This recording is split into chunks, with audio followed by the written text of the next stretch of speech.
noise down. We have neighbours. We don't have neighbours. It's a disused warehouse.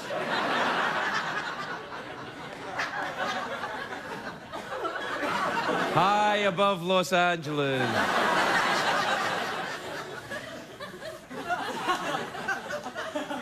It's a great day for America, everybody. Yes, it is. Great day for America. It's a great day. It's a great day for our former president, Bill Clinton. He went to North Korea and he negotiated the release of 2 female journalists there. He did it. Clinton agreed to go as soon as he found out the mission was about picking up chicks. He's like, I'll go. I'll do it for America. I will find these young ladies and I will rescue them. Bring them home. The 2 journalists are flying back with Clinton on his jet. They told reporters that they endured round-the-clock surveillance and repeated strip searches, and the prison in Korea was even worse when they were in there.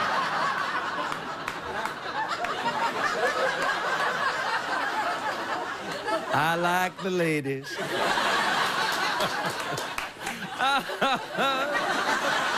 Man, he was like 10 years since he's been the president or something, 8 years, and still, it's all fun. Do you hear that Dan Rather, the veteran newsman Dan Rather, is suing CBS for $70 million? I'm like, you're wasting your time, Rather. You're wasting your time, man. If CBS had that kind of money, they wouldn't have an immigrant hosting a talk show. They'd have a real American doing it. I'm a real American. In New York City, they're going through the coldest summer on record. It's so cold in New York that Trump is still wearing his winter toupee, and it's August. Now, that's weird. The weird weather's all over the world. Like, in New York, it's record cold. In India, it's record heat. It's so hot in India, they've announced a new environmental laws because apparently the glaciers in the Himalayas are melting. How dramatic was that when I did that? Well, they're melting. Where's my Emmy? We're melting. You know what I blame for this? I blame Al-Qaeda or Al Gore. I can't remember. One of them. The glaciers melting is due to the global warming, probably. That's Al Gore will be at home right now and be like, told you. Or, no, I'd be like this. Told you. Now, the Himalayas are a massive mountain range. They stretch across India and 5 other countries. Big look. Do we have a map of the Himalayas? Do we, by any chance? There you go. There's Himalayas, not Tibet, Pakistan, Jennifer Aniston. I didn't know that Carnegie Delhi was in India. Anyway, it's the Himalayas. It's the home of Mount Everest, and K2 is there as well. K2 is the sequel to Mount Everest, I think. Its full name is K2, The Legend of Curly's Gold. Now, Everest, of course, is what I meant to say, but I said Everest, of course.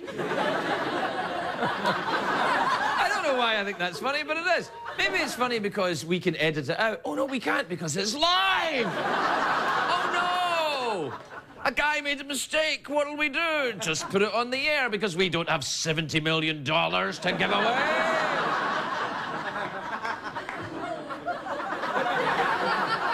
What? 70 million bucks? What the hell is it? Oh, who knows? Anyway, look, Everest is the highest point on Earth, is what I'm saying. Some scientists argue that actually Willie Nelson's tour bus is the highest point on Earth. Now, the mountaineer Sir Edmund Hillary is famous for being the first guy to climb Mount Everest. But what they don't talk about is the guide, the local guy, who showed him the way up there. And you're thinking, how does he know the way?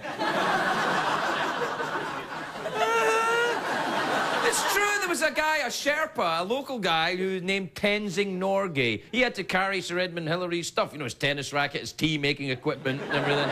His iPod, I don't know what the hell he was carrying. Like, oh, yes, just go up here. How do you know? No one's ever climbed here before. Well, I came this way before once. Anyway, that was 50 years ago. Nowadays, rich yuppies climb Everest all the time to impress their friends. You know what's at the top of Everest now? A Starbucks.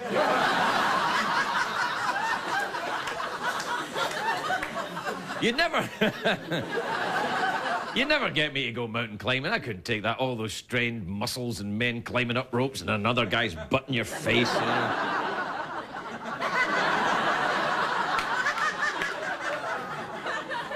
It's like a party at Elton John's house. Bye! I'd like to be an explorer, is what I'm saying, but there's nothing really left to explore. If you want to see the South Pole, you just Google Earth, South Pole. The first person to reach the South Pole was a Norwegian explorer, Roald Amundsen. He beat the English there because it was a race, but the Norwegians won. They had to eat 24 of their dogs to survive. See, the English would never do that. They're like, eat Fido, good Lord, no. I'm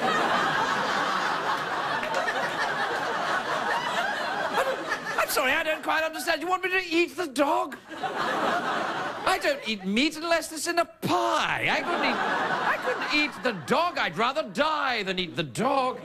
Which, of course, they did.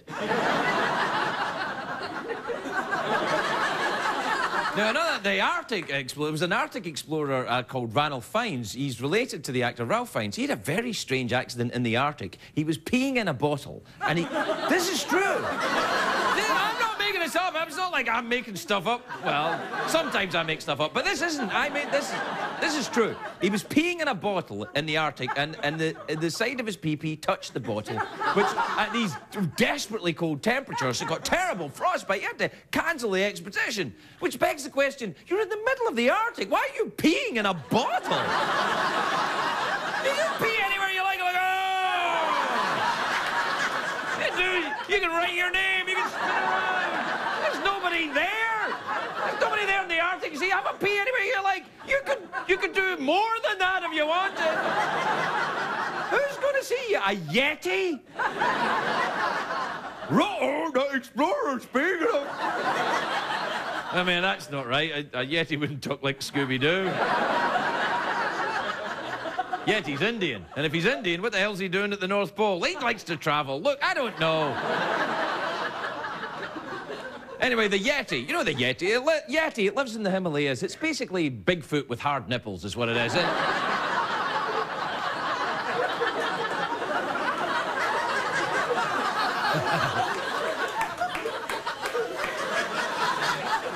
You want me to stop now, don't you?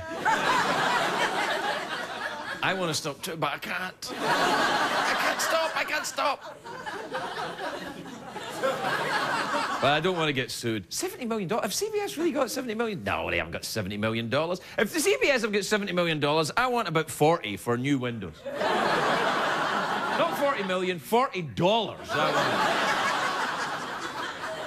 Which would double the budget of this show overnight. We'll be back with more $80 television.